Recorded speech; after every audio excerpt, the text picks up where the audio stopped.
Our final inductee tonight is Dr. James Hogsed, who attended Carrollton schools for 11 years, graduating in 1963. Following his graduation from Malone University in 1967, he completed courses with the National Health Services University, studied individual psychotherapy at Tulane University, graduating with a Master of Social Work degree in 1972. He was awarded a VA Trainee of the Year scholarship from the New Orleans VA Hospital and attended Cleveland University, graduating magna cum laude with a Doctor of Chiropractic degree in 1977. Dr. Hogsed served with the 4th Infantry Division at An Khê, Vietnam, where he worked in the emergency room for a medical MASH unit and provided mental health counseling. He was awarded the Army Commendation Medal for meritorious service in October of 1970 and later worked in a medical unit in Long Binh, Vietnam. Dr. Hogsed has been a member of chiropractic associations in several states, is the founder of the San Antonio Caduceus Society, and was an adjunct professor. In short, he's, I think, been the chiropractor to the stars, as the background goes. But in his nomination, Larry Starr said of Dr. Hogsed that he touched and affected so many lives in so many venues and so many locations, because when it is all said and done, it matters not only what we have accomplished, but also who we have served in our lives. Dr. Hogsed and his wife Barbara live in Venice, Florida, and are the parents of 3 sons. Will you please welcome Dr. Jim Hogsed as an inductee? This lady sitting right here is Sandra Piles. I don't know how many of you know her. Stand up, Sandra. Sandra and I go back a long ways, 70 years in fact. 70 years ago, a little over 70 years ago, my sister-in-law, June Hodges, sitting out here in the front row, was the queen of Carrollton High School, the homecoming queen. And they thought it would be cute, since my brother was engaged to June, they got myself and Sandy, from the first grade, to carry the crown her. And so I was sweet on Sandy, and my brother, since he was engaged to June, I thought that Sandy and I had something special going, but we didn't. Back when pictures came out, and I ran over to Sandy, and I said, Sandy, could I have your picture? She looked at it, put it down on the desk, and she looked out over the other students, you know. I said, Sandy, can I have your picture? No. Say it. I'm too pretty.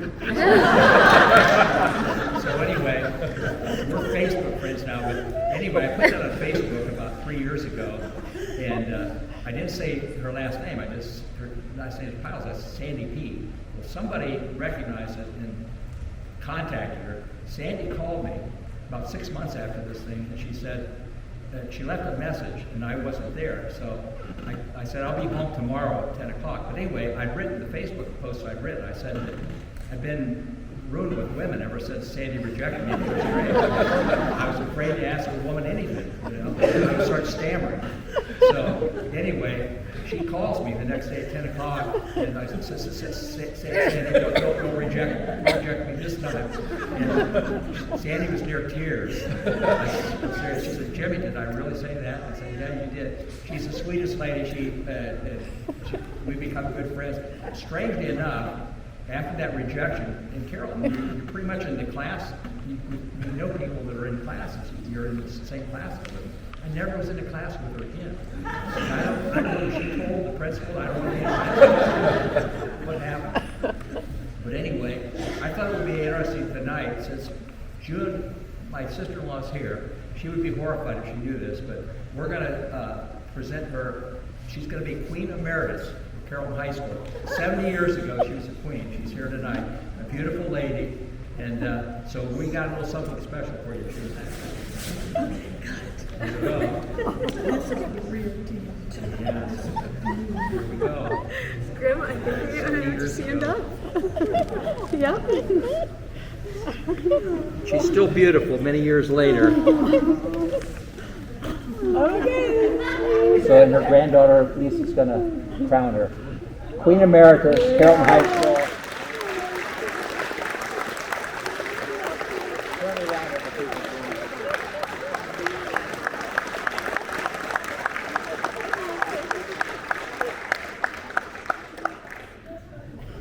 She's a special lady. So, my brother passed away a couple years ago. I wish he could have been here to see this. He would have really loved it.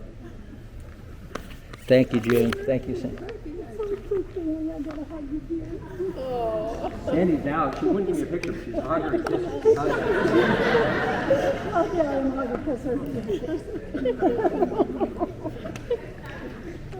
I'm noted for Facebook. I'm scaring some people because I write long posts because I put them into, for my grandkids, I'm putting it into books. So it's easy for me to write that way and put it into a book form. Can you guys hear me okay? Over here, I was having a hard time hearing. I didn't know whether, I forgot to bring my hearing aids from home. I brought my suppositories instead. Then, when you get near 80, you make a lot of mistakes. But anyway, Steve, I want to thank you for the kind words. And that was me. That wasn't Bill, that we had the bad interference after the hurricane. So let me tell you what happened. Was Steve called me in January, and the line was bad with static ever since the hurricane down there. But let me tell you how kind of went, as I remember. He said, "Is this Dr. Jim Hogsed?" And I said, "Yes, it is." He said, "This is Steve Barnett, a prosecutor from Carroll County, Ohio." And so my mind starts going back of all my crimes committed when I was in high school.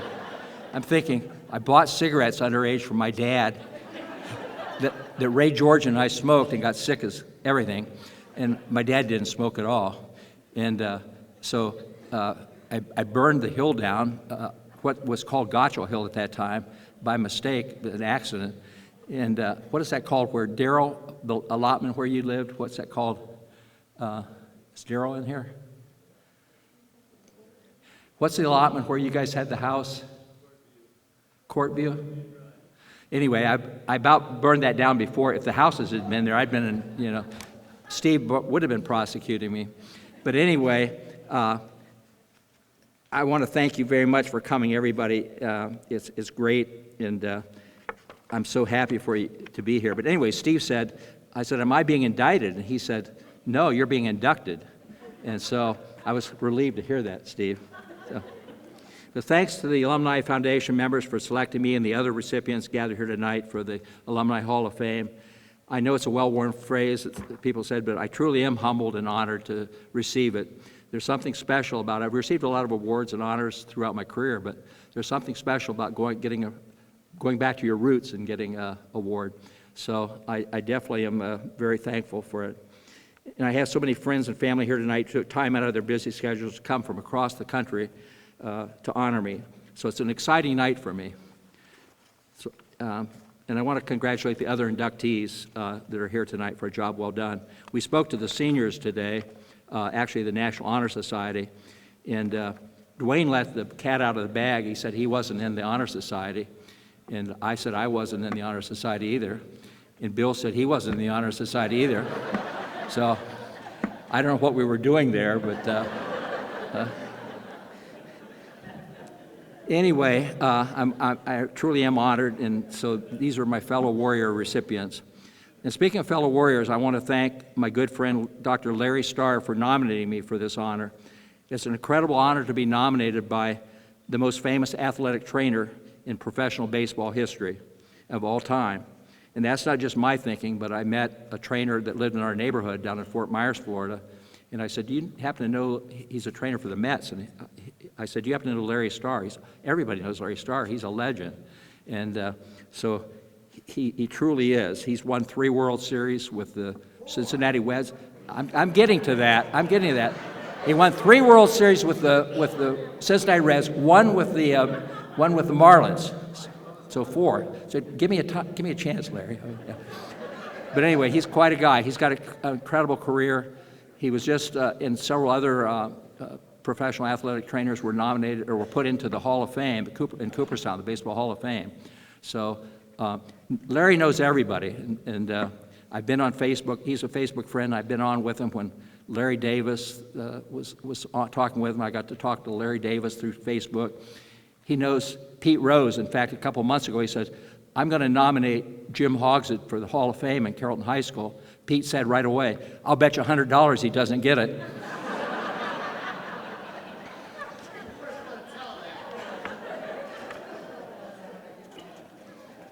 And I can't talk about Larry without mentioning and giving thanks and honor to his brother, the late Tom Starr. Tom was also a recipient of the Distinguished Alumni of the Year Award and a classmate. He was not only a close friend, but in so many ways a mentor, which was very unusual because he was only a year older than me. But both of us were going to be trainers. We'd gotten an offer to go to Ohio State on a scholarship through Fred Taylor, who was the coach there. Neither one of us went. I went to Malone College. Tom went into the Army, got into Army intelligence, and worked in the White House in the West Wing throughout his Army career. But he later worked his way up to vice president of the Xerox Corporation. And both Larry and I looked up to Tom.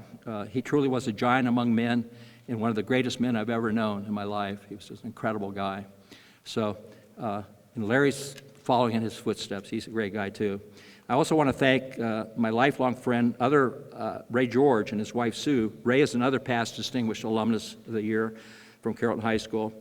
And, you know, when I talk about, when I first heard 20 years ago that you guys were starting this foundation, I thought, that's kind of a bit much, you know. And but I started reading about the people that received it, and it's like, whoa, you know, I can't believe all the people that have done things from this small community. Incredible, incredible things. And so I've changed my tune, and it wasn't just since I was nominated. But anyway, Ray had an incredible business background, and he was head of Latin America Steris Corporation, which in the hospitals for antiseptics and wound healing and so forth. He was in charge of the whole Latin American division from Mexico through South America. And before that, he was in charge of training for over 1,000 personnel at Merck Corporation. So he's had a remarkable career. I could go on and on about him, too. But anyway, Ray and I were friends since grade school. We met on the playground in second grade at recess. And we were kind of drawn to each other. My brother, who was married to June, was in the Navy, and he was almost 15 years older than me, so he was gone from home. Ray had seven sisters, and he was the only boy. And so he missed having a brother. So the two of us became blood brothers. And if you know about that, I won't go into the details what we did, but it's a wonder we didn't die of lockjaw. So we survived, though. But anyway, I'd like to give special thanks to my family. First to my wife, Barbara. And you've no doubt heard the phrase, behind every successful man is a very astonished wife. And Barbara is my astonished wife. And she's been my biggest cheerleader over the years. We've been married for 56 years. She stood by me through high and low times in my life. And I'm very blessed and thankful to God for Barbara being put in my life. And to my three sons here tonight, Dr. Michael Hogsed is my oldest son. Would you guys stand up, you guys? Let me have Barb stand up, too. Barb, stand up so you know who my wife is. That pretty lady in the purple. Looks pretty nice after 56 years, huh? Anyway, here's my three sons. First, I'll introduce, let me introduce Michael, the oldest there. Michael retired a couple of years ago as a colonel from the Air Force, and I retired a couple of years ago after many, many years. I think, what's wrong with this picture? How did he, you know? But he's working as a civilian. He's got a PhD in nuclear physics, and if you've ever seen nuclear physics books, I grabbed one of his books when he was working on his PhD program. You guys can sit down now. But I'll reintroduce you again. But anyway, Mike, I picked up one of his textbooks, and there was no word. It was all problems, the whole book. It's like, Mike, what are they telling you to do? Anyway, I never understood. And I don't know what Mike does through his career in the Air Force, and now he's working as a civilian at Wright-Patterson Air Force Base. I think he would have to do me in if he told me what he did. But anyway, he's a best-selling author. On Amazon, you can pick up his book for $49 right now. Here's the title of it. This is from a nuclear physicist. The title is Deep Level Defects in Electron Irradiated Aluminum Gallium Nitride Grown by Molecular Beam Epitaxy. It's a real page-turner if you buy it. Incredible. It's an incredible read. You can't put it down. Yeah. So next is my son, Dave. Dave, stand up again there so you can see Dave. This is Dave. Okay. Dave's a really shy guy. Dave speaks all over the country. Every other weekend, he's someplace speaking on nutrition. If it wasn't for Dave, he took over my practice in Fort Myers, Florida, a few years ago to allow me to retire. But he's probably the country's top expert on whole food nutrition, and he's speaking for Standard Process Laboratories, but he does continuing education for doctors all over the country. He's been on the extended faculty of a number of chiropractic college and the University of Miami School of Medicine. So he's quite a guy. I thank you, Dave, for letting me retire. And next is my son, Brian. Brian, stand up here. You can see Brian. He's my youngest, and he's my problem solver. He got a degree from the University of Florida in business, and anytime I don't know what to do with a computer, I call Brian, anything we have technical. And Brian always, he says the same thing, Dad, I told you that 3 times before. So, well, one more time, Brian. But I'm going to have you guys, you and your kids stand up. His wife, Taryn, is here, and their 4 children. You guys stand up. And that cute little blonde girl there is my only granddaughter. So Barbara and I had 4 sons originally, and these guys are following suit. Everybody's had boys except Ezra, and so she's pretty special to us. The other guys are too. But Mike, I want you and Lori and the boys to stand up.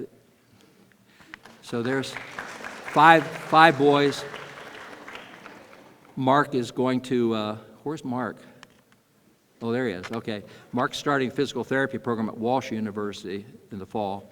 And I taught at Walsh. I graduated from Malone, but I taught at Walsh Marriage and Family after I had my degree in social work. And so I hope you'll like it. And the teacher here tonight, the teacher of the year, was a graduate of Walsh. So you guys need to get together afterwards. Anyway, my nieces are here, grandnieces, nephews, grandnephews. I want to thank my niece Trina for helping. We're having a little reception tonight after, and she's done all kinds of, she helped get the corsage and everything for June. So, and I've got so many friends here. Tom Wagner, we've been friends for a long time. We went to Malone together. Tom White, where's Tom? There he is. Tom is he's a former, he's a current councilman from Carrollton, and what was the county job? County commissioner, Tom was. And he's gracious enough, he and his wife Elaine, to let me stay at their place every time I come to Carrollton. So anybody, if you want to need a place to stay, just talk to Tom.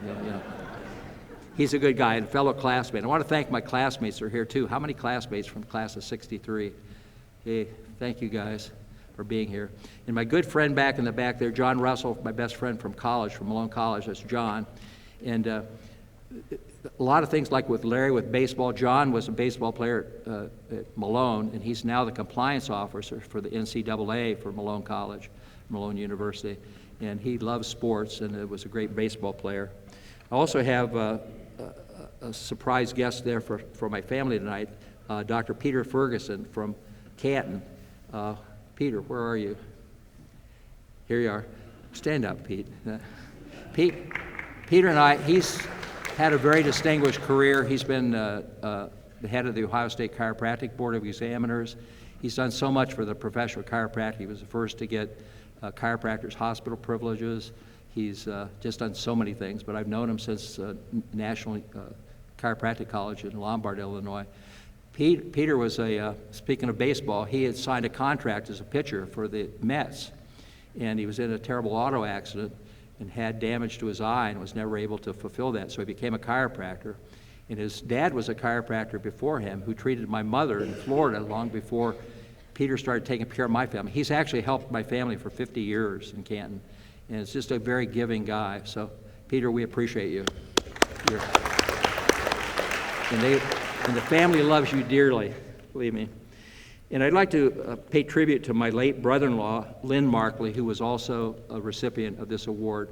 And my sister, Ina Marie, can't be here tonight. She's ill. But these 3 children are here. Where are you guys? Jerry? Where? Okay, Dr. Jerry Markley. He's a chiropractor from Indiana, and David Markley and Beth. And so we're glad to have you guys here tonight. And but Lynn was a very giving guy. My dad had a heart attack and wasn't able to work, had to go on disability. And Lynn was just so giving. When he married Ina Marie, he said, I'll get you through college no matter what. He said, I'll pay your way, whatever it takes to get you through. And he was always a very giving spirit, a great guy. And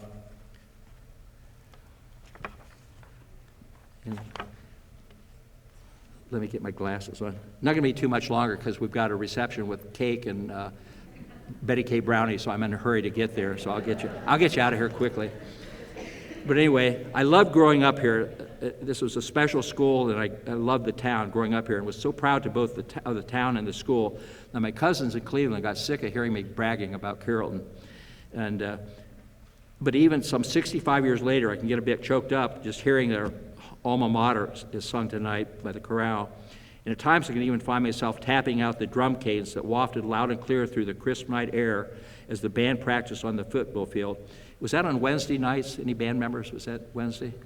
I can't remember, but I remember the lights would come on and then I'd hear.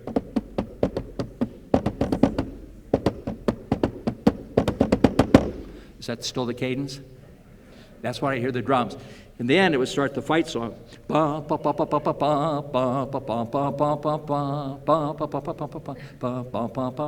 still hum that at times. So anyway, Carrollton has stuck with me. Another thing I'm sure you've heard of before is that life goes by quickly. And after close to 80 years of living, I can vouch for that too. A difficult day or season may seem to drag on forever, but all of a sudden you are looking back and the years seem to have just mysteriously flown by.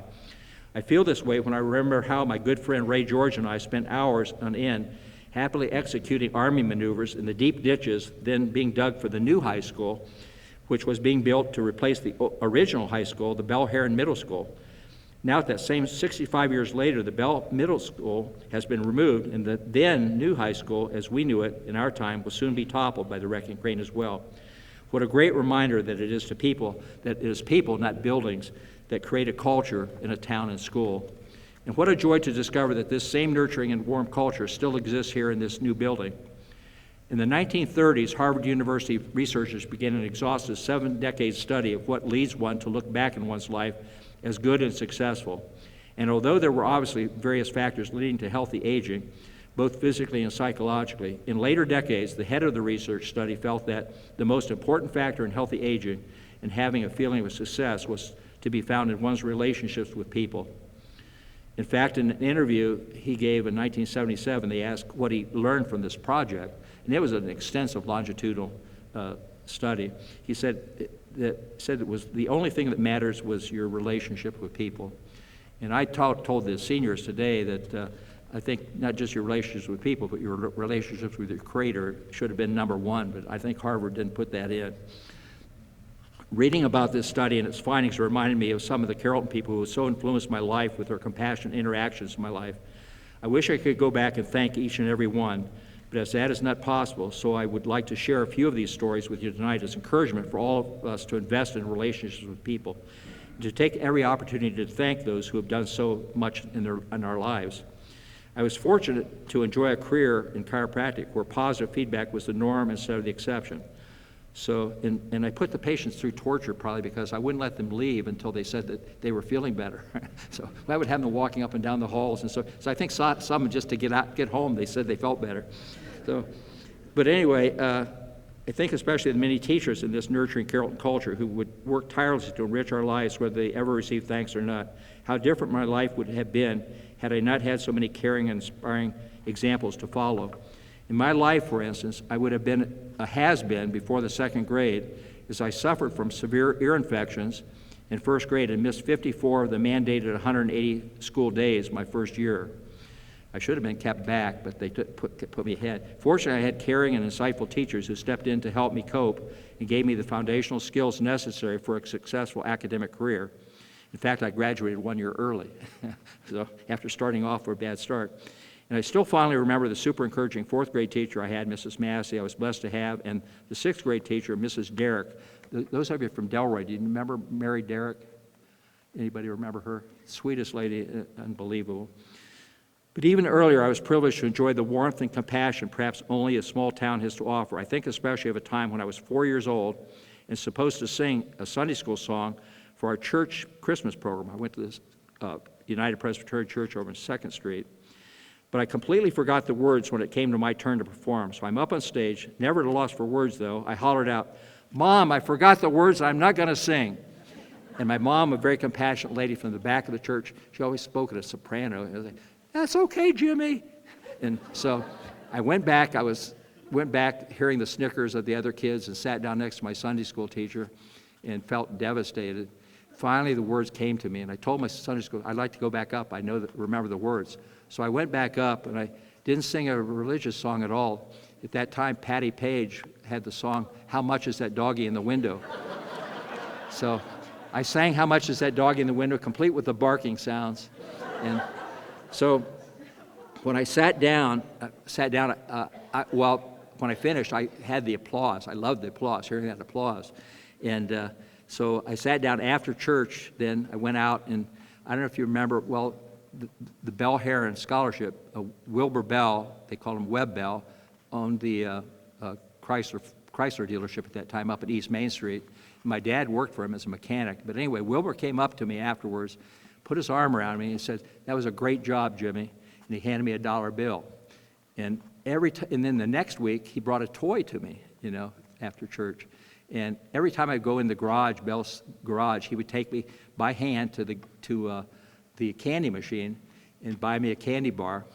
So I'm a diabetic today. I don't know whether it started with Wilbur or not, but without him, perhaps this man's kindness rescued my budding desire to help people feel better by entertaining them. Because I was hooked for the rest of my life, I always say I turned professional at an early age. So I turned professional at the age of 9. I started getting money. My parents had the ice cream stand called the Creamy. I don't know if any of you remember that on Canton Road. But my job was to clean the parking lot of cups and things that people threw out. So I had a nail on the end of a broom handle. And I would around, and I don't know why I happened to do this, but I saw Johnny Ray perform a song called Cry. And he went through the motions. This girl left him, and he cried and went through this whole thing. Well, at that time, you didn't have the record, so I saw it one time, and somehow I embellished the thing. And I started singing that for people at the ice cream stand. And I would get 50 cents a song, which was pretty good money at 9 years old. In fact, one of the guys, he didn't remember, but Bill Campbell back here was one of the guys that gave me that. Mike Henton and I, a friend, were walking from the movie theater one night, and Bill was sitting over in a car at this Ohio station on East Main, and he called me over and he said, "Jimmy," he said, "sing that song if you would, that Cry song."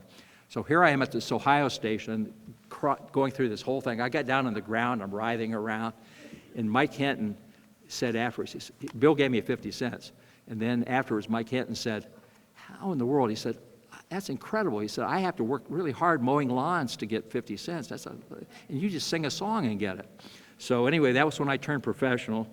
And I did Elvis impersonations and Elvis singing at the Delray Homecoming. And so I loved the song, the applause. But Neva Locker was my voice teacher, and I did some impersonations for her one day. And she said, "You got to come on the Sweet Adelines program." And so Ray and I appeared on the Sweet Adelines as, I don't know if you remembered Jackie Gleason and Crazy Guggenheim. Anybody remember that? Anyway, I did that. Ray and I got a standing ovation. In the next year, I went to Malone, and Neva called me again and said, "Could you come and perform again?" Well, Ray was at Westminster College, so I got a guy from the drama department. We performed. And Ray and I did Rotary Clubs, too, Rotary Club performances. But anyway, after one performance, 2 guys came backstage, and they said, "What are you studying at Malone?" And I said, "Well, I'm not really sure yet." They said, "We'd like to, do you know about the Juilliard School?" And I'd heard of Juilliard, but I thought it was music, and I was terrible in band. I played cornet. And I said, I'm really terrible at music. They said, "No, they've started a new drama program, and we think you've got a career ahead of you in drama." So that was Dr. William Rogers and Dr. Francis Mitchell, the veterinarian and the dentist. Well, my career wasn't to be in that, because 2 weeks later, Dr. Rogers was killed in a car wreck on Route 43 and 171. Within a month, Dr. Mitchell died suddenly of a heart attack. So I realized I wasn't supposed to go in. So I went in kind of through the back door by becoming a chiropractor. Earl Holloman hired me in San Antonio as the chiropractor on staff, and I got to treat a lot of celebrities over the years, and was in several films, and just all kinds of things happened to me. So I ended up in the entertainment business, but a whole different, and I'm thankful that God didn't put me in the other. But anyway, the teachers here were incredible. I just got, a few weeks ago, I was able to thank Jim McElroy, my speech teacher. He let me loose to perform in speech class, and it's a wonder he probably wondered the comedic off-the-wall things that he would give me an assignment, and I would find some way to get something skid into it. But anyway, his wife said that he was very appreciative. He's 85 years old. I contacted him on his birthday. And that's what, I told the seniors today, thank your teachers. If you've got any teachers that, you really feel have helped you in your way, because they don't get the feedback, So thank them now. Other teachers with a passion for what they did expanded my horizons to include interest in previously overlooked areas. Larry Starr's dad, Roy Starr, for example, instilled in me a fascination with and a love for the Latin culture and Spanish language, which I maintain to this day. And I'd asked Larry if his dad had traveled in Mexico, South America, Central America, and he said no. But he made it come alive, and I just loved it. And I know it was a kinder, gentler area, but to this day, as I mentioned before, I cherish the memories of the people who took the time to interact and talk with me as an adult. I especially gratefully remember attorney John Saltzman. Anybody remember John? So John, I had a paper route, and after the paper route each day, I would go and sit at McElroy's drugstore in a stool, and John would usually be in there sitting beside me. And he talked to me just like I was a businessman. He would ask, how my collections were, the paper route stuff. And he was even very kindly when I told him the first stock that I bought was Studebaker. So you don't see Studebaker much anymore. But he was a very kind guy to me. My newspaper business, however, had an occasional perks that few other businesses could offer. I think especially of Ray Allen's grandmother, who, knowing she would still be at work at the downtown JCPenney company when I came for my weekly paper route collection, would leave the door unlocked with her paper money on the table and always a tin of brownies above the refrigerator. So I saw those brownies. I would lift the brownie lid up, and I think, oh man, I'd like to take two, but I always limited it to one. It was tough. One can never know how much this kindness will mean in the formative years of one's youth, but I still feel privileged to have had many such interactions, and I remember them fondly to this day, from older students who treated me as equals to the many kind adults who took the time to make me feel important. The kindly culture in which I lived helped give me the confidence and courage to pursue my love of helping other people. But it was the Carrollton doctors who showed me how satisfying a career in the healing arts could be. Early on, I was privileged to watch Ray George's dentist father exhibit patience and calm approach to emergency situations. And since he had an in-home office with a family of 7 girls, 1 son, and a sometimes slightly high-strung wife, there were many occasions where I was able to see grace under pressure demonstrated. And it was Dr. Linke, soon to be Vice President of the American Medical Association, who helped me glimpse the power of caring for someone with dedication and love. He wasn't impressed with me going into chiropractic, but he was an incredible guy. He came around in later years to accepting chiropractic. He uncomplainingly came to our house as needed, even in the middle of the night when my grandfather would have a medical emergency, and his loving care made us all feel better. He always went the second mile with all the patients and was dearly loved and respected for it. I did, however, get a bit of a jolt recently when I came across the very medical bag I'd watched him bring to our house being displayed as an antique in the McCook House Museum. But it was the chiropractor, Dr. Robert Fisher, who most influenced which, by the way, chiropractors, I want to mention Darrell Locke here, too.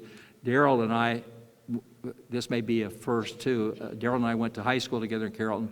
We went to Malone University together. We went to National College of Chiropractic together. But anyway, Darrell's been a good friend all through the years. Anyway, Dr. Fisher, who most influenced my choice of a chiropractic career, despite the fact that he wasn't particularly well received by all the citizens of Carrollton at the time, and no, it had very little to do with the medical chiropractic enmity existing at the time, but more with the fact that when he began to use ultrasound in the 1950s to treat his patients' musculoskeletal problems, the high-frequency machines were not always calibrated properly and would set the town's dogs to barking and TVs to suddenly be showing distorted pictures and mangled soundtracks. Obviously, this disruption of the widely watched As the World Turns daily soap opera or the Saturday night Ted Mack's original amateur hour, if he were treating an occasional late Saturday night emergency patient, could not be tolerated. And Dr. Fisher took quite a drubbing from the townfolk when they learned that he was the one responsible for the lack of their TV reception. But Dr. Fisher's dedication and passion for what he did extended even into the Carrollton High School athletic department, and he could always be seen at the weekly football games ready to treat whatever injuries might arise. And he truly went the second mile when he patiently met each week with my good friend and mentor Tom Starr and me to teach us all that was necessary. We were the first certified student trainers in Carrollton High School.